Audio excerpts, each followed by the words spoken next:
In schools right now, there's a lot of really strong work happening around student wellbeing. So you've got dedicated pastoral teams, safeguarding systems that are taken really seriously, staff who respond really quickly when something goes wrong or isn't right, and all of those things, they're great, they matter.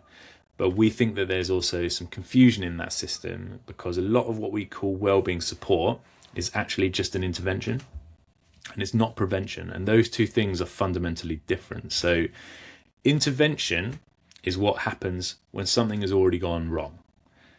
Maybe a student's struggling, we see a behavior change, attendance has dropped, anxiety is maybe more visible, and at that point the support steps in. So that might just be a conversation with a pastor or a member of staff. It could be a referral. Maybe sometimes it's an external service, but intervention is reactive by design. And this is the part that schools generally, they're quite good at this bit, but prevention is different. So prevention is what happens before anything escalates. So before a student reaches the point where that formal support is needed, it's an earlier layer and it's normally less visible and it's normally the less developed one as well. And so the pattern that we see in many schools is that they're really strong at responding to the need, but they're less consistent about building the conditions where fewer students reach that level of need in the first place. Now, part of this is because it's structural. So intervention is easy to design. You can build a system around it. You can measure it. You can log it. You can escalate it. You can de-escalate it. It's really, really visible. And we love that as teachers. We love that as schools. Prevention, on the other hand, is harder because it sometimes doesn't look as much like a system because it's a culture, and culture is built through repetition and small everyday things, or maybe tiny moments, and individually they might not feel as significant, but they will compound over time. So most pastoral systems, understandably, are built around managing risk. So they'll ask questions like, what's changed, or what's escalated, or what needs attention or urgent attention. They're obviously essential questions, but they come with a subtle imbalance. So if students only ever learn to look inwards when something has gone wrong or is wrong, then emotional awareness will only become associated with difficulty. And we think that's something that schools miss, because emotional well-being isn't just about reducing distress. It's also about strengthening our attention to what's already working. So what's already safe or what feels good, even if that's like a really small feeling. One of the courses we developed is called Finding Gratitude. And it's not about forced or toxic positivity, nor is it about just ignoring difficulty altogether. It's so much simpler. It's about pausing long enough to notice what is already present, but often overlooked, because even as adults, we do this far less than we think. We move so quickly and we prioritize what feels urgent. I must do this now. And so the good things that are already in our lives often get pushed to the background, and they're still there, but we just become trained not to notice them. And if that's true for adults, definitely true for young people as well, which means that part of prevention isn't just helping students to understand difficult emotions and intervening when things are really tough. It's also about helping them to build a more balanced internal picture of their day-to-day experience. What do I mean by that? I basically mean that not everything is a problem. Not everything needs escalation. Not everything needs action. Some things just need noticing.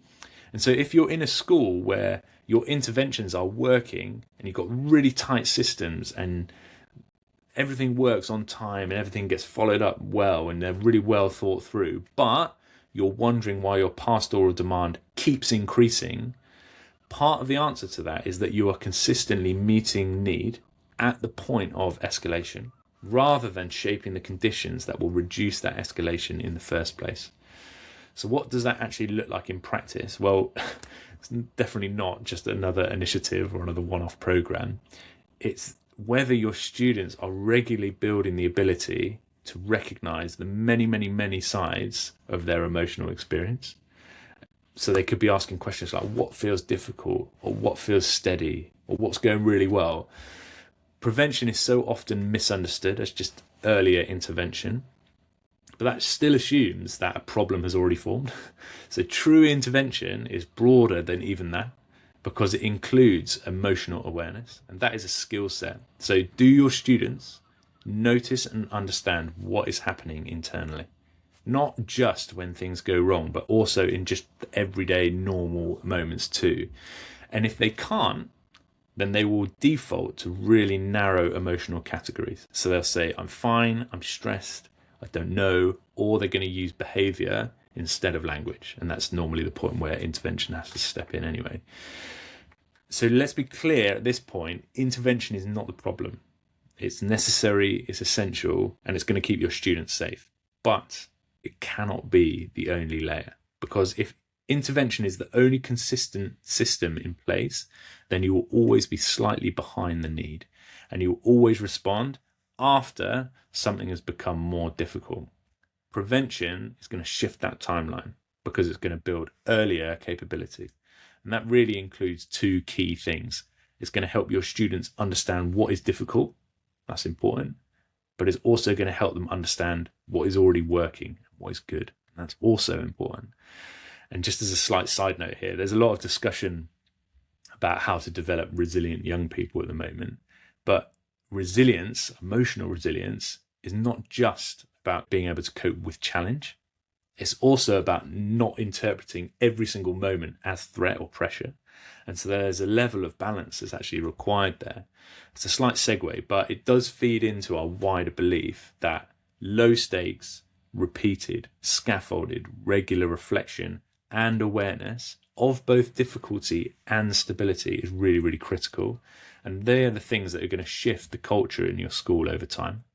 And that's the real difference between intervention and prevention. Intervention is going to respond to emotional difficulty. Prevention, on the other hand, is going to build the capability and the capacity to recognize and understand and regulate our emotions, whilst also strengthening our attention to the good things that are already there as well. And that isn't a process that just is going to magically make school easier for all your students, but it will make students more capable within it.